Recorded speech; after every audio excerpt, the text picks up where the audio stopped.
Deep down, we're all a little darker than we'd like to admit. There's a tiny devil inside each of us that secretly takes pleasure in watching someone else mess up, fail, or get what we think they deserve. Have you ever caught yourself smirking when a coworker you secretly hate argues with the boss, or feeling satisfied when an annoying character in a movie gets what's coming to them? In those moments, there's a little whisper in your mind that says, "They deserved it." It's something we all feel, even if we don't admit it. But here's the thing, it doesn't make you a bad person. What you're feeling actually has a name: Schadenfreude. Schadenfreude is a German word that literally translates to harm joy. And believe it or not, it's completely normal. It's part of being human. There's a small part of us that finds satisfaction in seeing others struggle, especially if we think they had it coming. But why does this happen? And should we worry about it? In this video, we'll talk about why we feel this way, look at the science behind it, and figure out if it's something to be concerned about. Let's get started. Friedrich Nietzsche once said, "To see others suffer does one good. To make others suffer even more."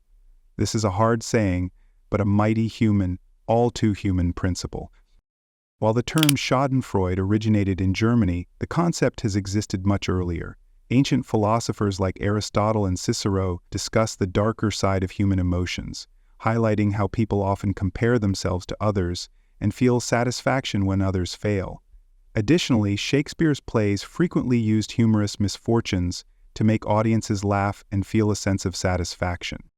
In the modern era, many reality TV shows feature at least one character who gets under everyone's skin, a person who is overly confident, smug, and always causing drama.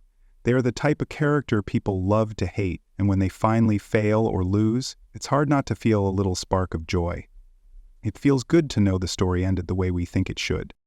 This is no accident. Producers design these shows to tap into our emotions, especially our natural craving for justice.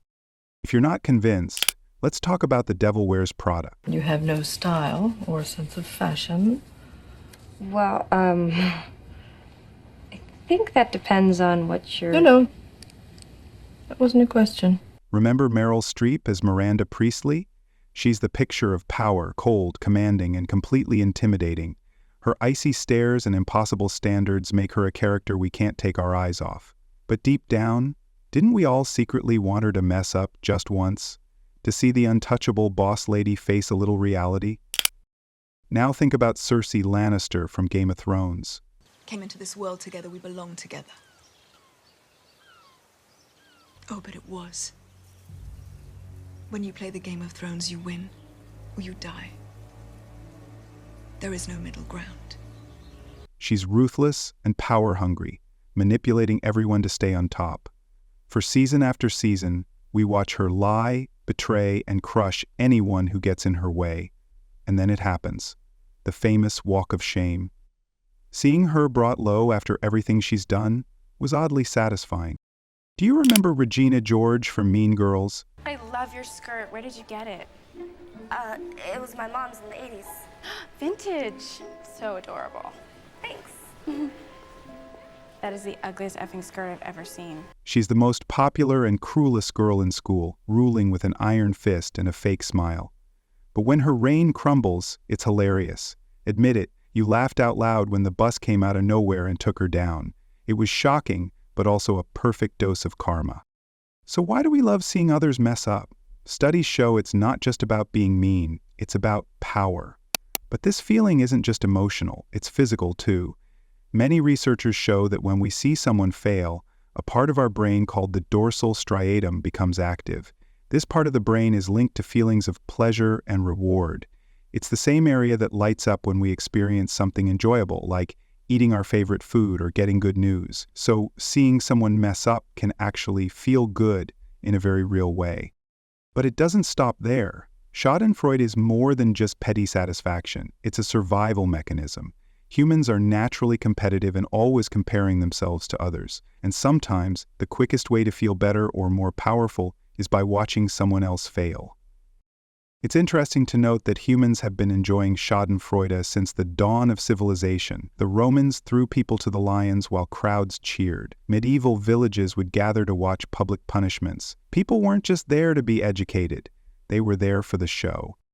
Most people also believe in the just world theory, which is this cozy little lie our brains tell us. Good things happen to good people, and bad things happen to bad people. So, when someone we perceive as arrogant or privileged hits a bump, it feels like the universe is handing out a little karma. And Schadenfreude isn't just for bad guys. We've all chuckled at a friend's minor misfortune, like when they spill coffee on their perfect outfit. It's harmless, right? Mostly. Schadenfreude can actually help us feel closer to others because of shared laughter. It's a strange, twisted way of saying, I'm not perfect, you're not perfect, let's laugh about it. But there might be moments when you enjoy someone else's misfortune a bit more than you'd like to admit. And it could be a sign of something deeper going on. When this kind of feeling becomes intense or frequent, it might point to underlying issues. For example, some people with antisocial traits or narcissistic tendencies might struggle to empathize with others, and even find satisfaction in their pain.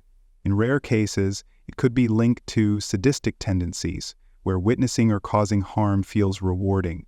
But let's be clear, having these thoughts doesn't automatically mean something is seriously wrong. If these feelings are bothering you or feel out of control, talking to a mental health professional can be a great first step. But before that, let's explore when this feeling harmless and when it crosses the line. Feeling this kind of joy is completely natural in small, funny situations. For example, imagine someone slipping on a banana peel but quickly getting up and laughing about it. You might feel a little amused, and that's perfectly normal. This kind of Schadenfreude usually happens in lighthearted moments where no one gets seriously hurt. We also experience it in competitive settings. If your favorite sports team wins and their rival loses, you might feel happy about the other team's failure. This is common and often linked to feelings of rivalry or loyalty. But if you feel this way too often, it can become a problem. Constantly enjoying others' pain, especially in serious situations, might point to deeper issues like unresolved anger or envy. Another bad sign is becoming less caring. If you get used to watching others suffer, whether in violent videos or real-life conflicts, it can make you less sensitive to others' pain.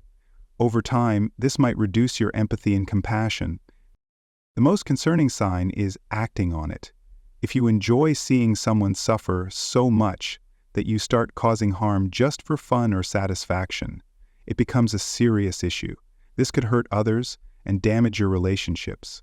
For example, feeling happy when a friend or colleague fails, instead of supporting them, can harm your connection over time and make them lose trust in you.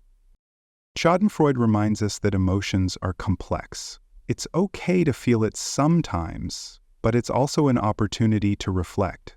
Ask yourself why you're feeling it. Is it about jealousy, fairness, or something else? By understanding these emotions, you can learn more about yourself and use these feelings to grow.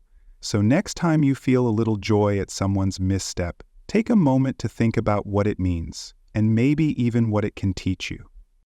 Thanks for watching this video. If you enjoyed exploring the psychology behind Schadenfreude, hit that like button, subscribe for more, and share your favorite Schadenfreude moments in the comments. Don't be shy, we're all a little twisted here.